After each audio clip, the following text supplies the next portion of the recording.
Elle est bonne, sa paire. Ah, c'est pire. On perd en qualité. Hein. Ouais. On perd en qualité. On perd en qualité. C'est vrai que, parce que pour tout dire aux gens, on avait fait un faux départ et le premier était vraiment bien. T'as plus assez de liquide.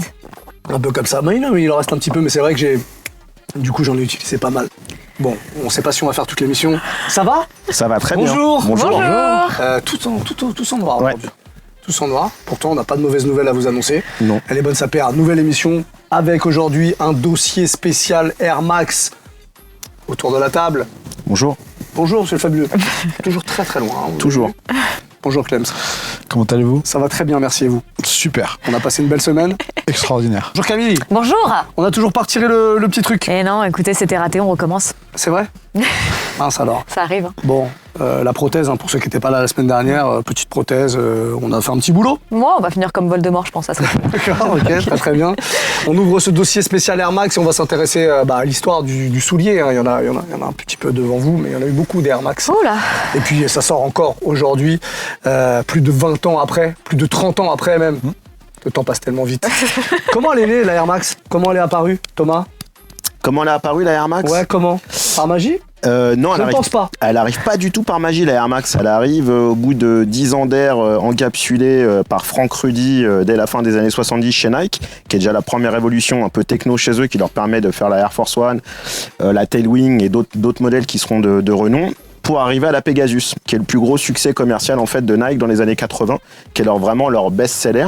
Sauf qu'ils sentent bien que New Balance les talonne sur le côté perf, que d'autres marques arrivent et qui vont être très très fortes.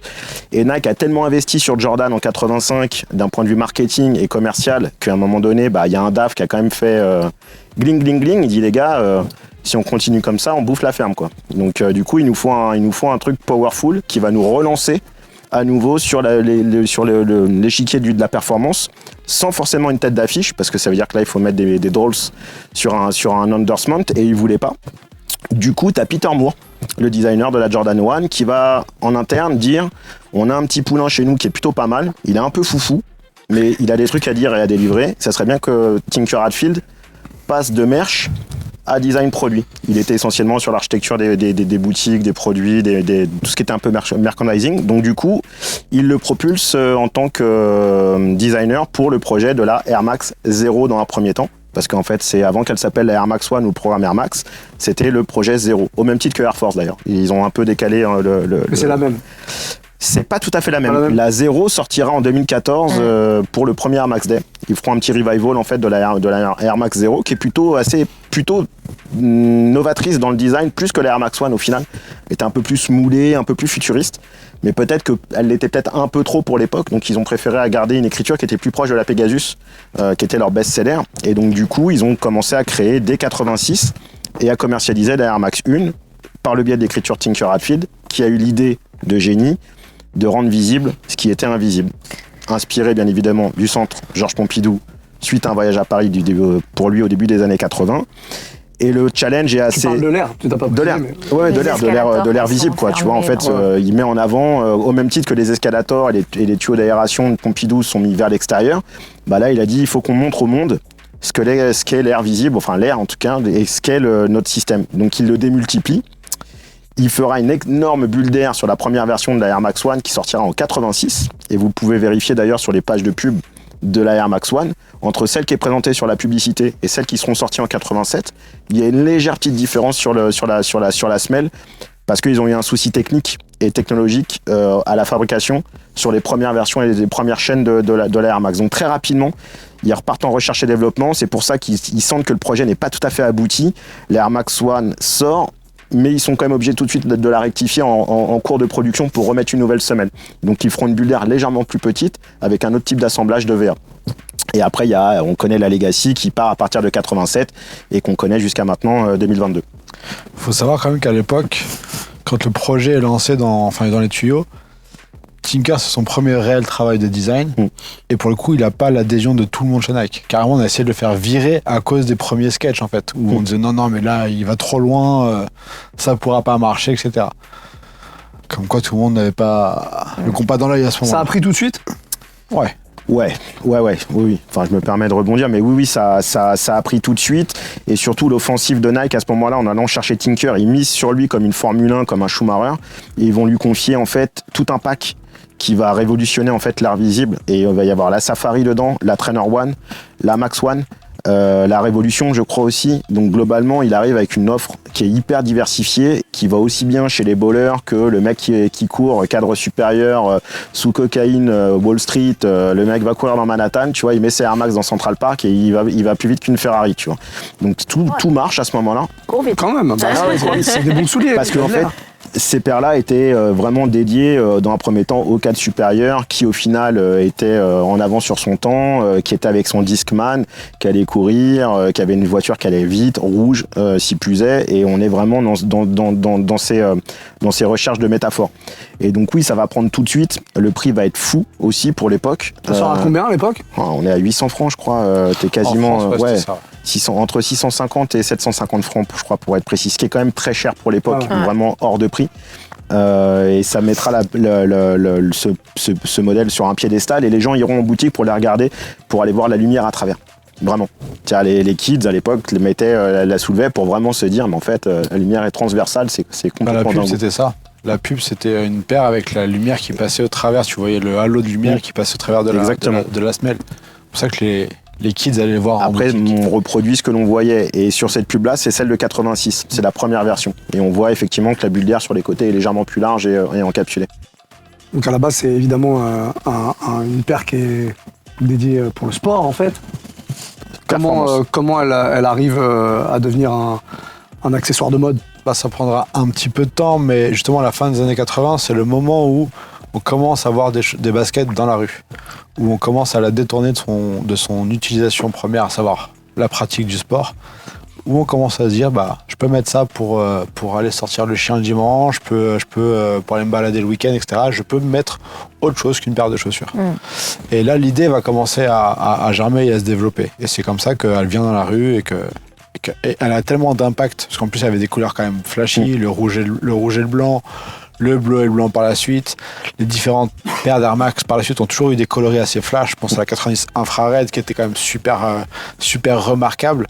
Et tout ça va faire que ça va être tellement remarqué et remarquable que ça va descendre dans la rue au bout d'un moment. On parlait de Tinker Hatfield, il y a évidemment d'autres designers qui sont occupés de la gamme Air Max. Il reste combien de temps, Tinker ? Quasiment tout le temps, parce qu'au final, il supervise le projet Air Max de près ou de loin. Il est sur Jordan, il est sur d'autres sphères, mais il garde toujours un regard sur Air Max. Tinker est une pierre angulaire sur beaucoup de choses dans la kitchen de chez Nike à ce moment-là, qui est un département de développement, de recherche. Donc, c'est son bébé, il l'a lancé, donc il le suit au moins jusqu'à la 95. Jusqu'à la 95, il est derrière, et après, il passe la main à d'autres designers externes à Nike, qui vont produire des bijoux aussi, qui vont garder l'ADN de la ligne et qui vont la sublimer et la faire évoluer. Qui sont les autres designers du coup qui ont bossé sur les Air Max par la suite ? La dernière fois, on s'était fait tacler pour Bruce Kilgore, justement, notamment. Non, Christian Tresser. Ah, c'était très ça, oui, on parlait du exact. stagiaire, mais on s'est fait tacler parce qu'on disait... Bon, les mecs avaient raison. Oui. On a dit que ce serait bien de le virer. On pensait qu'il était, grâce à toi d'ailleurs, on pensait qu'il était à l'origine d'un coloris particulièrement foiré. Ouais, c'est ça. C'est lui qui avait créé la 97. C'est ça. Pour le coup, beaucoup de respect pour ce Pardon, énorme. monsieur. Du coup. Pardon, monsieur. Le mec a quand même fait la Spiridon, il a fait la Tune, pas la TN, mais la Air Max Tune Max, les Mercurial. Enfin, le mec a révolutionné aussi chez Nike toute une écriture de la fin des années 90. C'est-à-dire qu'il leur a apporté l'écriture futuristique, le moulé, des choses comme ça que Nike ne faisait pas trop sur les running. Et il leur a apporté, et ça leur a permis de développer cette gamme lifestyle autour de la Air Max aussi, quoi. Et la 97 est un gros succès commercial d'un point de vue mode, street et performance. Vraiment sur les trois versants, elle a été vraiment très bien accueillie. Et c'est un modèle qui perdure aussi, qui revient régulièrement. Sean McDowell aussi, qui s'est occupé d'une paire qui a eu beaucoup de succès en France, notamment. Ouais. La TN. La fameuse Air requin. Max Plus. Air Max Plus. Air Max Plus, c'est vrai qu'on l'a appelée la requin. On en a déjà parlé plusieurs fois, mais l'appellation requin, c'est une appellation française, on est d'accord ? 100% française, ouais. Personne n'appelle la shark. Voilà, Non, c'était un même en coloris à la base. Australie, Ouais, c'était un coloris. C'est à la comme base, au ouais. même titre que la Tiger à l'époque, mais personne n'appelle non plus les tigres, quoi, tu vois. Nous, je sais pas pourquoi, on a dit les requins et c'est devenu les requins. Et voilà, C'est la street qui a décidé. C'est ça. Ouais. La street qui a décidé.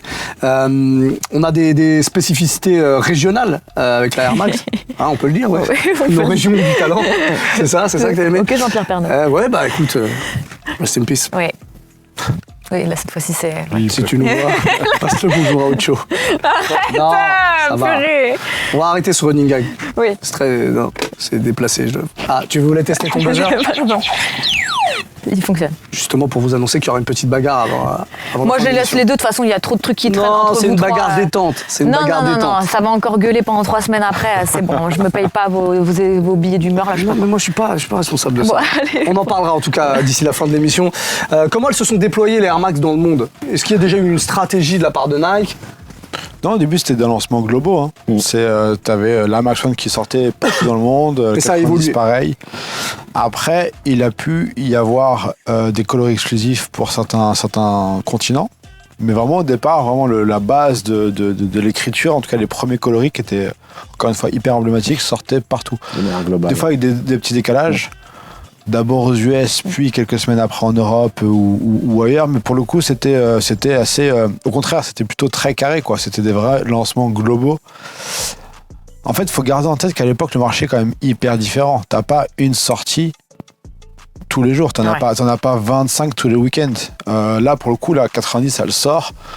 Limite, t'as tes catalogues de la rue, t'as les 3 Suisses, tu les tu peux la reçois commander, avant. bien sûr. Tu sais que ça sort en septembre, mais tu sais qu'avec ton catalogue de septembre à décembre, en fait. Et Tu te mets donc, pas la pression pour les acheter en tout cas. pas forcément, quoi. Pas le temps quoi. Tu peux économiser, tu peux y réfléchir. Et puis pareil, à l'époque, on n'a pas 50 paires de baskets chez nous non plus. Hein. Quand on a 2, 3, c'est déjà exceptionnel. Donc le marché est vraiment très différent et la façon de consommer est très différente. Donc oui, c'est des lancements globaux sur la longueur. C'est pas limité en quantité. C'est facile à avoir, quoi, parce que c'est vraiment, je sais pas, on peut mettre ça au même niveau qu'une Stan Smith ou qu'une Club C aujourd'hui, par exemple. Typiquement, c'est des trucs qui sont vraiment dispo facilement, quoi. Si tu te dis je l'achète dans 2 mois, tu l'auras dans 2 mois, quoi. C'est pas un souci. Par contre, elle est reçue différemment en fonction des régions du monde. Bah, on parlait de la TN, de la Air Max Plus. Comment vous expliquez son succès en France et en Australie aussi, je crois que ça a pas mal cartonné. Parlons de la France. Comment ça se fait que cette paire-là, elle a cartonné en France? Les quartiers. La Ouais. rue, Ouais, le pop, c'est le rap. les quartiers qui se la sont vraiment appropriés. Après, pour le coup, je me souviens que moi, les premiers que je voyais avec, bizarrement, c'était des gars genre en costume basket. Je me souviens vraiment d'avoir vu ça. Les tout premiers, Ah ouais. mais vraiment, ça venait d'arriver. Je voyais des mecs en costume basket. Et petit Ça à a bien petit, changé après. mais très rapidement, les quartiers l'ont récupéré. Parce que c'était la paire la plus chère du marché à ce moment-là, quasiment. Ça dépassait les 1000 francs, je crois. Ouais. Ouais, parce qu'on était à Elle les 1000 francs, je atteignait crois. en tout cas, Elle elle y était à arrivait 1000, quoi. ouais. Elle était à Elle était- 900 et. Dites-vous qu'elle était chez Foot Locker. C'était une des paires effectivement les plus chères de chez Foot Locker avec les Jordan, mais je crois qu'elle était à Juste en 849. Genre, Ah ouais, moi je me souviens de 900 francs. Ah ouais, moi j'ai vu aussi. des 900, Chez genre Foot des Locker, 900 moi qui il me semble que grattaient les c'était 1000 à quoi. 900, ouais. Oui, me sur semble. d'autres réseaux que Foot Locker. Non, Non, moi j'étais chez Foot Locker, je les Oui, achetais moi. mais elles étaient, en revente après. après en revente. T'allais chez Sneakers à Le Rollin, qui était un gros pôle pour Paris Mais de même chez Foot revente. Locker, hein, il y a eu une période où c'était super cher. En Alors tout cas, peut-être bon, quoi début qu'il en soit, 2000, mais c'était quand elles très, sont très cher. sorties, leur prix c'était plutôt aux alentours de 849 francs, Ouais. 900 francs, parce que c'était psychologique. Il fallait aller chercher le consommateur Ouais, ouais. quand même. Et encore une fois, on précise que 1000 francs de l'époque Ah, mais est c'est énorme. équivalent à 150 C'est- euros. mais C'est même pas 800 150 euros d'aujourd'hui, c'est Non. le même pouvoir Mais d'achat. même 900 francs, enfin tu vois, on pinaille pour quelques euros, mais mine de rien, à l'époque, 900 francs, Ouais, d'aller ouais, les ouais. mettre Ouais. de manière régulière énorme. en une basket, c'était énorme, tu vois, c'était impossible quasiment. Le rap a beaucoup aidé. Ouais, bien sûr. C'est le rap qui a tout Les fait. quartiers, quoi. C'est la périphérie, c'est les banlieusards qui ont fait naître ce produit, qui l'ont encensé, qui lui ont donné les lettres de noblesse, qui Quel l'ont fait détester par une audience qui après Ouais. va la récupérer, le modèle, elle va se 15 ans après, gentrifier. Ouais. Même 20 ans après, elle est gentrifiée la paire, elle a plus du tout le même, elle garde un petit peu son côté sulfureux, mais elle est devenue une paire mode, lifestyle, à histoire, mais pas forcément de jugement. comme Est-ce ça que c'est pouvait est-ce que l'être. c'est la même histoire pour l'Australie? Est-ce que ça arrive aussi par les quartiers? Le succès en Ouais. Australie, il est dû à ça Ouais, aussi? C'est la ça même passe chose? par la musique. C'est le même profil. C'est ouais. les mêmes influences, les influences musicales de Londres qui après se basculent sur l'Australie, les looks un peu. L'Australie est quand même on regarde vachement ce qui se passe en Angleterre, notamment dans les styles de quartiers de Londres ou même d'autres quartiers, mais essentiellement Londres pour le coup. Et l'Australie, pareil, mettra vite une cote sur les modèles. Ils sont à 250, $300 pour le coup en Australie, et ils sont déjà beaucoup plus chers que ce que nous on était en France. Il y avait une vraie frénésie en Australie. Et pour le coup, c'est l'un des modèles justement qui était une exclue Foot Locker, mais pour le coup, il y avait des exclusivités de coloris territoriales. Ouais. Donc, tu n'avais pas les mêmes coloris en Australie qu'aux États-Unis, qu'en Europe. Ouais. C'est pour ça que tu avais déjà un marché de la revente, entre guillemets, sur certaines boutiques parisiennes qui faisaient venir des paires des US, d'Australie, et qui là les proposaient à des prix bien plus élevés, mais parce que c'est des trucs que tu ne pouvais pas avoir autrement, à moins de voyager. Ce qu'on avait abordé avec Sam sur la partie quand il nous disait qu'il allait chercher des sneakers et qu'il la revendait à Bordeaux. Voilà. Ouais. C'est exactement cette logique. C'est ça. On n'a pas parlé de la 95, on en a beaucoup parlé dans d'autres émissions. Est-ce que vous voulez dire un mot sur la 95 quand même, ou vous pensez qu'on a déjà tout dit précédemment ? C'est quand même une belle révolution. Première fois qu'il y a une Air Max avec de l'air sur toute la longueur visible sur toute la longueur. Non, vraiment. Enfin, pour moi, c'est une des paires, c'est une des Air Max les plus emblématiques. Encore une fois, avec un coloris OG hyper puissant, donc la néon. Ouais. Voilà. Non, après, une icône parmi tant d'autres. Ouais. Et c'est des paires qui ressortent encore de nos jours. Il y a toujours des designers de la Max 95, ils viennent de partir d'ailleurs. Il y a eu un gros départ en novembre 2021. Tous les gens qui ont travaillé sur Air Max de manière très prononcée sur les modèles qui ont marché, les 95 et 98, ils sont tous partis. Et je pense que soit on va découvrir que beaucoup vont passer chez les voisins, ou vont passer chez Yeezy, parce que Yeezy a l'air de quand même attirer un maximum de gens qui ont fait des successful, que ce soit sur les Fury, que ce soit sur d'autres modèles. Ils veulent vraiment les designers stars, et j'ai l'impression qu'il est en train de faire une espèce de dream team de designers à tout niveau, que ce soit avec ACG, les gens qui avaient bossé sur les Fury, les gens qui ont bossé sur les Air Max 97, et j'ai vraiment l'impression qu'il veut sa dream team, et petit à petit je pense qu'on va découvrir dans l'année que Yeezy est en train de se renforcer avec un pôle de designer. Ok. Pour avancer un peu dans le temps, après les années 2000, il y a encore eu des sorties. Plus... Moins significatif quand même. Ouais, et puis surtout avec un rythme moins soutenu. Oui, aussi. Quand même. Avant, c'est quasiment de 87 à 2003, à peu de choses près, c'est tous les ans ou tous les 2 ans. Après 2006, le rythme commence à ralentir. Ça, c'est dû à quoi ça s'est soufflé un petit peu. Le rétro. Je pense que déjà entre 98 et 2006, déjà ça a déjà pas mal ralenti, parce qu'effectivement le gros du marché est déjà sur du rétro. Ouais. Donc on consomme déjà des modèles antérieurs, Max One 90, la Max Lite là, qui a été rééditée aux alentours de 2006. On consomme déjà du rétro. Donc en fait t'as pas vraiment de place pour des nouveautés. Et puis quand ils vont commencer à proposer des nouveautés, elles vont être justement un peu ce qu'étaient ces paires-là à l'époque, à savoir un peu futuriste, un peu spécial. Et finalement, elles vont un peu se couper de la clientèle Air Max originelle pour aller chercher une clientèle plus jeune. Et là, c'est là qu'il va y avoir une espèce de scission entre les différentes audiences et différentes générations d'Air Max, en fait. Okay. La Vapor Max, en quelle année ça ? C'est pas très vieux, 2016. Ouais, 2015-16. Dans ces eaux-là, ouais. Là, ils font un bon retour avec ça. Ça a eu énormément de succès quand même. Ouais. Pareil, en tout cas, en France, moi, je l'aime bien. Moi, je suis Team TN pour toujours, mais je trouve que la Vapor Max, elle était super bien amenée, comparée justement à d'autres qui ont pu sortir depuis 2006, la 270, tout ça. Je trouve un peu moins intéressante. La Vapor Max, justement, pour le Air Max Day, je trouve que ça avait fait un truc vraiment chambé à Pompidou, justement. Et moi, je trouve que, pareil que la TN, c'est un design hyper agressif quand même, donc je pense pas que ça parle à tout le monde.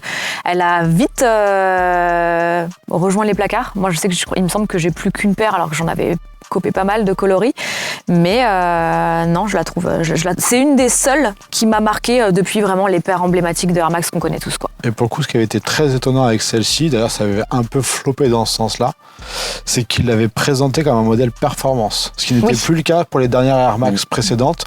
On était clairement dans le lifestyle assumé, et celle-ci était relancée comme une paire performance. Alors qu'en vrai, faut pas se cacher, va courir même parce que 10 km avec une paire de Vapor Max, c'est limite dangereux. 5 km, c'est pas bien de perdre du tout. Mais pourquoi il avait lancé comme ça, je sais pas. Je pense que c'était aussi le moment où le running était cool. Ouais. Courir, c'était cool. Donc ils ont essayé de toucher cette clientèle-là. Et finalement, encore une fois, c'est quand même pas mal.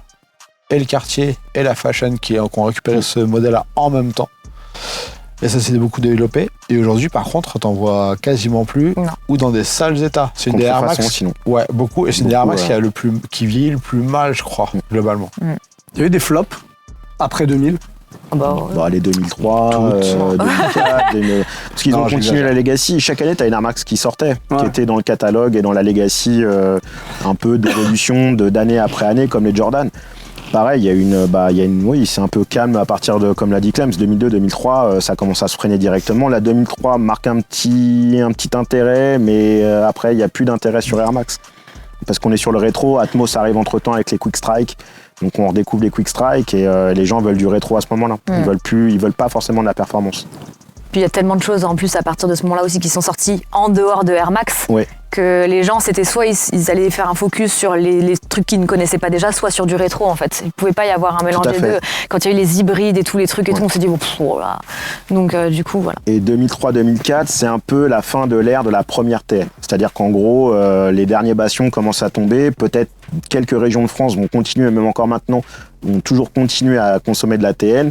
Sans être dans les jugements, dans les préjugés, mais tu as des zones en France où la TN est toujours restée un best-seller. Nice. Ça n'a jamais stoppé. Tu as des endroits où, au final, la tendance est partie et la tendance les a rattrapés.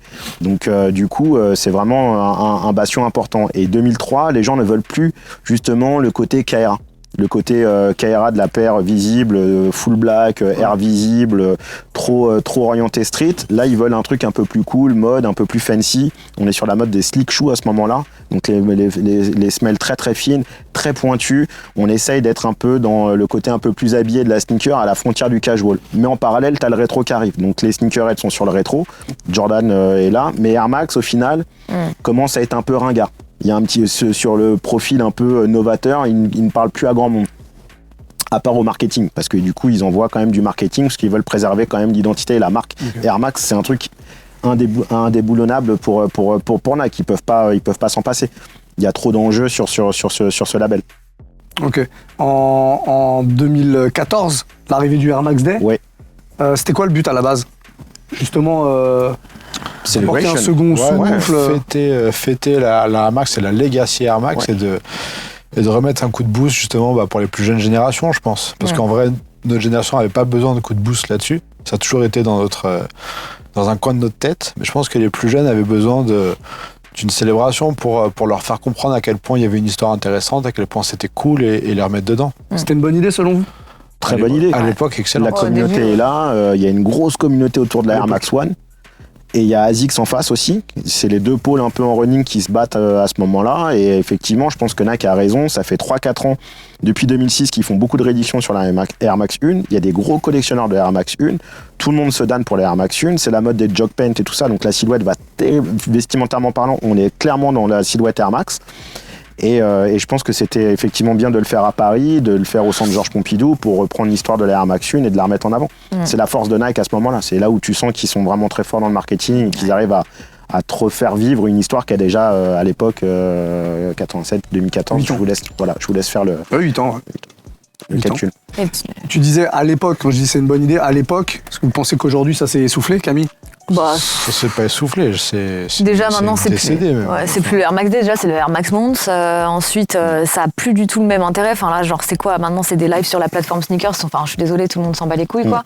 Les mecs à l'époque ils avaient quand même fait débarquer Tinker Hatfield sur le toit de Pompidou, tu vois, c'était chambé, les gens venaient faire signer leur père et tout. Fallait que tu gagnes pour pouvoir assister au truc, tout ça.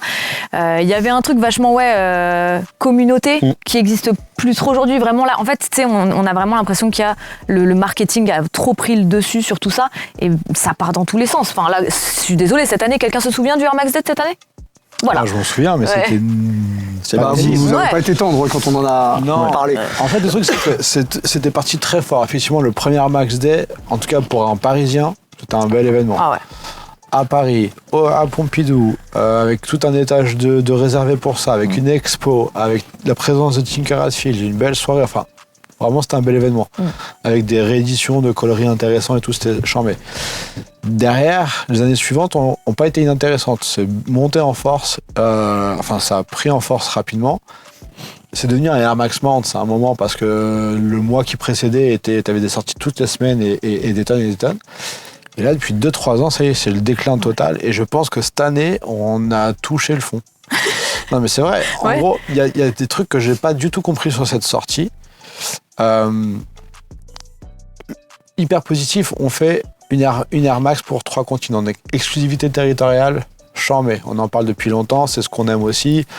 De devoir aller diguer, aller débrouiller pour récupérer une paire que tu vas pas forcément voir facilement, c'est chambé. Mais là, on propose 3 paires de Air Max One, dont c'est les 35 ans, donc ça a du sens.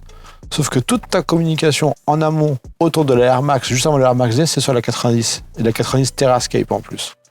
Donc en fait, tu dilues ton message totalement. Et à l'arrivée en Europe, tu nous fais un modèle femme sur un événement qui se veut ultra fédérateur. Et qui est beaucoup moins travaillé qu'on le dise que la Wabi Sabi ou ce genre de choses. Ouais. Les détails sont quand même Tu vois, moindres par rapport Je à... capte pas.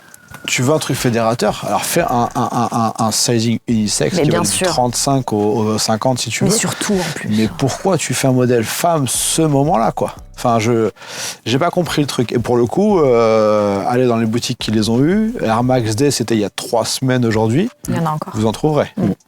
Non, et puis même quand il y avait eu tout ce truc de on prend des gens qui sont créatifs, on fait un concours, il y en a un qui va voir sa Air Max arriver, Sean Wotherspoon qui avait fait un truc de ouf, tu vois. Enfin, c'était ouf quand même tout ce qui s'était passé autour. Il y avait eu de l'idée, il y avait eu... Là, ouais, cette année, clairement, ouais, c'était un peu mort dans l'œuf, quoi. Ce sera bientôt les 10 ans. Vous attendez quelque chose? Non, moi, j'attends qu'ils arrêtent. Bah non. Bah se non, renouvelle, en tout mais cas. si on fait attention aux dates, 2024, ça sera les Jeux Olympiques. Je suis pas, à mon avis, il faut s'attendre quand même à un petit. Enfin, si j'étais au marketing, je me servirais de toutes ces dates pour pouvoir célébrer 10 ans d'Air Max Day, les Jeux Olympiques, sortir une nouvelle techno. En Sauf espérant que ce que- soit aussi réussi qu'à l'époque le pack de Londres, parce Voilà. qu'il y avait eu des trucs qui étaient sortis aussi. En fait, c'est ça, c'est tu vois, profiter d'un événement, mais parfois, encore une fois, c'est bon comme pour tout, mais des sorties où tu te dis pourquoi vous avez fait ça, tu vois. Donc c'est plus ça qui me fait peur, ce côté-là où on sait plus quoi faire, donc on fait n'importe quoi. Mais c'est vrai que voilà, il y a eu des belles choses qui avaient été faites. Sur le dernier Air Max Day, je pense que l'Europe, ils s'en fichent. Je pense que ça les intéresse Bah pas. ouais. Ils pensent que le marché, il est mûr, qu'il est, il est sur rail, que maintenant, il faut vraiment s'attarder sur là où les curseurs sont en train de monter. Donc, en l'occurrence, le marché féminin est de plus en plus important. Que la paire qui a été faite, pour moi, c'est une paire de parisienne. Tu vois, c'est Ouais. vraiment la très simple, du bleu marine qui tend limite vers un noir, tu vois, avec un peu d'anolysé dessus, chrome et du gris, vraiment très très sobre, Elle est pas moche, hein. un peu intellectualisé, mais- tu vois. Pas grand Non. Ça correspond à un marché très centre-ville européen. Et ensuite, quand tu vois ce qu'ils ont fait avec le Mexique et quand tu vois ce qu'ils ont fait avec le reste du monde, Bah, tu sens bien que le sneakerhead en ce moment, il le voit plus sur l'Amérique du Sud et qu'ils sont en train de booster le Brésil, le Mexique. Et je pense qu'il y a eu un Air Max Day un peu plus intéressant chez eux. Les modèles étaient déjà plus intéressants. L'Asie, pareil. Et Concept a fait vraiment le taf sur les États-Unis. Très bien. Je vais vous demander de choisir une collab qui vous a marqué chacun sur soit la Air Max One, soit la 90, soit la 95. Il y a les trois, donc. Ça va être long. C'est Mais non, on choc, fait c'est vite. rapide. Enfin, bah moi, si tu veux, j'en fais qu'une. Bon, Thomas. 90, 90, 90, 90. J'aime bien la rondelle. Je trouve qu'elle est vraiment réussie. On est encore dans le métro. Que t'avais amené. Jacquard du métro londonien. Tu me l'as ramené en trésor il y a. Tout à fait, il y a un peu an, plus maintenant d'un un an et demi, je crois, ouais, facile.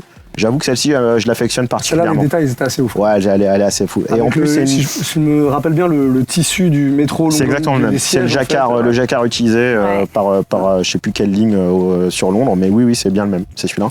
Et sur la 95, alors elle est sortie sans être sortie, mais t'as une paire en charity pack de Eminem. Eminem était un gros féru de Air Max, notamment One, 90, 95 et même 97. Et il a fait des très très beaux modèles en petite série qui étaient commercialisés que dans les Nike Town et tous les frais, enfin toute la recette était reversée à des œuvres de charité. Et il y en a une qui s'appelle la Gorilla, je crois, et qui est magnifique, un peu marron, ou la Viotech. Allez, on va dire la Viotech Air Max 95 Viotech. Plus lisible pour tout le monde. Ok. Camille. Oui. Ouais, c'est Non, bah moi du coup c'est des trucs que j'ai certainement je pense jamais vu en vrai et que je n'aurais jamais, mais genre pour la One je pense la Grand Piano qui est quand même ouf, tu vois. Moi j'aime bien tout ce qui brille un petit peu, donc je trouve ça cool. Pour la 90 je vais pas être hyper engagée, mais moi j'avais adoré ce qui avait été fait sur le pack The Ten. Parce qu'en fait, moi, la 90, c'est peut-être une de celles qui... J'en ai porté pourtant, mais aujourd'hui, c'est une de celles qui me parle le moins. Et je trouvais que sur The 10, il y avait vraiment un coup de frais qui avait été amené. Donc, j'aimais beaucoup. Et pour la 95, j'aurais dit aussi peut-être la Viotech, mais j'aime beaucoup aussi la Valentine's, où ça y est, les meufs, tu vois, avaient commencé vraiment à prendre leur place sur le marché de la sneaker et des coloris qui nous plaisaient enfin. Voilà. Très bien. Bah, tu vois, finalement, t'avais dit qu'une. Oui. T'as été bavard. Clems, ta one. Max One, j'avais envie de tricher en disant Atmos aussi. Mais comme ça, je fais un pack global, tu vois, parce que j'aime vraiment toutes les paires qu'ils ont faites. Après, peut-être la Jade. Je l'ai jamais eu. J'ai jamais couru après. Après, il y a beaucoup de problèmes de qualité, souvent. Les crêpes. Non, la Elephant Print et Jade. Il y avait un truc que j'aimais bien dans cette paire, que j'ai jamais eu. Peut-être celle-ci. 90, c'est pas simple. Peut-être Bacon. Ouais. Peut-être Bacon pour tout ce qu'il y avait derrière, l'histoire, la sortie, etc. Homegrown, petit mention spéciale quand même pour celle-là. Et 95, Stash. Stash, tellement belle. Ce bleu-là avec tout le pack, Air Force One, etc. Enfin. Non. Et les paras aussi. Et para, exactement. J'allais citer la para. Ouais. T'as revendu? Ouais, j'ai revendu. Mais il y a un petit moment. Mais elle était bien portée. Ça avait pris... Non, justement, pas vendu au bon moment. Mais bon. Comme ça. Mais on est d'accord de mention honorable pour les paras quand même. En quoi, Ah, vous 95 l'avez pas cité. Oh ouais, en 95. Semelle noire, des roses. Les Running Man là. Ouais. Qui d'ailleurs, je trouve, ne code pas assez. Je trouve que c'est un très très beau modèle. Eh bien, on va sur les StockX tout de suite. Non, mais c'est un modèle qui est un peu underrated, je trouve, par rapport au reste des Air Max 95. Combien? Je sais pas du tout. Je crois que c'est Voilà. pas On est en train de checker en direct. Attention, arrête, j'ai la pression purée. purée. Para. Enfin, pas si mal. Non, mais j'étais pendant un très longtemps, personne ne les calculait. Quoi. Justement, puisque tu parles des Bah, ils Air sont Max même pas. sous-côté, transition toute trouvée, c'est quoi la Air Max la plus sous-côté? C'est celle-ci pour toi? Elle en fait partie. Après, il n'y a pas que celle-ci, mais je trouve que ouais, c'est celle-ci aurait mérité la para. Il y a un prix. Les primes, enfin du coup il y a pas, je crois qu'il y a pas la 95. il y a pas il y a tout sauf ça, mais les primes, genre la para Amsterdam, la One qui est aussi quand même très très belle, elle a 11 000, tu vois. Ouais. Et elle est rééditée d'ailleurs. On est en euros. D'ailleurs, oui, elle ressort. Hein. Ah ouais? Ouais. Ah ouais, il y a plein de trucs qui vont ressortir, ça va faire mal aux collectionneurs. Mais vu qu'on n'achète rien dans le... Il y a la Hello Kitty aussi qui est dans le hype. rien pour Presto Hello Kitty. Presto Hello Kitty, en gros. Ouh. Tous les hits de ces périodes-là, j'ai l'impression que Nike décide de casser un peu le marché et c'est pas ils trop vont tôt. récupérer leurs dollars. Tu vois. Ouais. Ok. Que nous on n'a plus du coup. En tout cas, Sous-côté sous-côté, moi je parlerais plus d'un modèle plutôt que d'une couleur. Ouais. Air Max Light. Ouais. Pas très connu d'ailleurs. Il n'y a eu que très peu de rééditions. Il y a eu quoi 2006, c'est il y a 2-3 ans. Ouais. Ça passe souvent un peu inaperçu. Il n'y a pas eu 1 milliard de coloris, mais c'est vraiment très très cool. Elle est mieux taffée que la Max One d'ailleurs. Je trouve qu'en design, elle est mieux visuellement. Ouais. Il y a un truc il y a un meilleur équilibre, je trouve, globalement. Air Max ST aussi. Air Max ST, je suis un très très très grand fan. J'aimerais bien mettre la main dessus depuis quelques années. C'était très cool, mais ça fait partie. Il y a quelques générations d'Air Max comme ça qui ont sauté des années où on n'en parle quasiment pas. Donc ça, j'aime bien. Et dans les packs à surveiller en Air Max, tout type d'Air Max, il y a Loop Wheeler, marque japonaise qui fait du fleece et du jersey, qui est excellente en fabrication, qui ont fait un tas d'Air Max qui sont complètement passés à côté de la tendance ou des radars. Donc je vous invite à taper Air Max Loop Wheeler. Il y a une 90, une 95, il y a différents types de modèles. Franchement, moi je les trouve très très bien, très réussis aussi. Et c'est accessible? Faut pouvoir mettre la main dessus. Quoi. Ouais, ça dépend. Peut-être, allez, un tips, je dirais plutôt eBay que StockX. Ok. Voilà. Et un bon VPN. Une sous-cotance? Moi, je trouve qu'une qui est un petit peu boudée, et qui est cool, mais à qui on n'a pas vraiment redonné ses lauriers, c'est la 98. On avait retenté une percée il y a quelques années, et puis il y avait eu le pack avec Suprême et tout. Il y avait eu des trucs cool, mais très vite, en fait, ça fait vraiment comme ça et ça retombe aussitôt. Et je trouve ça dommage parce que je pense que c'est une paire un peu mignonne quand même. Ouais. Très bien. C'est le même mec qui a fait la 97 d'ailleurs. Et la 2003. Petite Gundam. Ouais. Je trouve que les lignes sont bien. Ok. C'est bien de vous voir tous d'accord. Ça va changer un peu, on va passer à la bagarre. Si vous voulez. La bagarre. La bagarre du jour est consacrée à la Air Max, vous vous en doutez bien. Surprise. Ah, on a essayé de sortir un peu de tout ce qu'on a raconté, parce que c'est vrai que vous avez dit pas mal de choses. Est-ce que vous êtes prêts à dégainer, c'est bon? C'est bon. Regarde-les les deux. Non, mais Regarde-les s'il te plaît. Thomas, il me fuse. Ouais, non, mais vraiment, je ne joue même pas, je vis que pour le moment. Si, bien sûr que tu joues, bien sûr que tu joues. Allez, on y va doucement. Forfait. Quel, au pluriel, rappeur français interprète en 2018 le morceau Air Max? Nino et Rimka. Nino et Rimka, c'est une bonne réponse du fabuleux. 1 point pour vous. Bang bang. D'ailleurs, dans les lyrics, il y a que. Enfin, les lyrics sont fous, j'ai pas les lyrics en tête, mais il y a que des références au TN. C'est vrai. Ouais. Très bien. Vous l'aviez? Absolument pas. Sérieux? Ah oui, quand même. Français, Dans le 9-4, la team 113, Mafia Quinfri, Ouais, tout ça, c'est vrai. gros client de la TN et ils l'ont imposé Merci à eux. partout. Quel endroit, pour cette deuxième question, quel endroit a inspiré Sean McDowell pour designer la fameuse Air Max Plus, la TN, celle qu'on appelle la requin chez nous? faut un endroit précis. On n'entend pas, c'est le buzzer, j'aimerais bien. Non, pas précis, un endroit. En vacances à la plage. Ah oui, alors j'aimerais Ouais, mais géographiquement. pour le code quand même. couleur ou pour le design? Pour le design. C'est une inspiration, après je veux pas rentrer dans le... parce que ça peut trop vous aiguiller. Non, parce qu'il y a le coucher de soleil.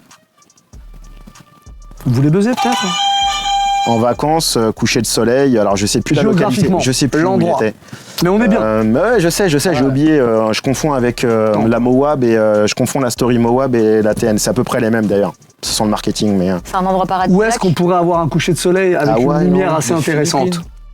Ah Les ouais. Philippines. Non, vous allez trop Non, loin, vous n'avez pas Miami, buzzé. Floride. La Californie. Hawaï. J'ai Non. dit déjà. Non, elle T'as avait pas dit. buzzé. Miami, Floride. La Floride. Ah, putain, Ouais, tu on vois, est là. L'Amérique, c'était aujourd'hui. Californie Ah, là, ou c'est Floride. l'Amérique, tu vois, Nike. Est-ce que je suis pas en train de remonter dans l'estime de Thomas grâce à cette bagarre? Rien n'est joué, Non, rien mais n'est joué. tu expliques mal les choses. Parce que c'est le coucher de soleil qui a inspiré le code Oui, couleur. mais en Floride. Ouais, mais pas le design. J'ai dit quel endroit, j'ai pas dit qu'est-ce qui a Ah, mais inspiré. là, on pourrait penser au design, tu vois. Non. Là, c'est le code Ça couleur. Même quand ça gagne, ça chipote. Non, mais c'est juste pour C'est faire fou, mettre quand en même. place.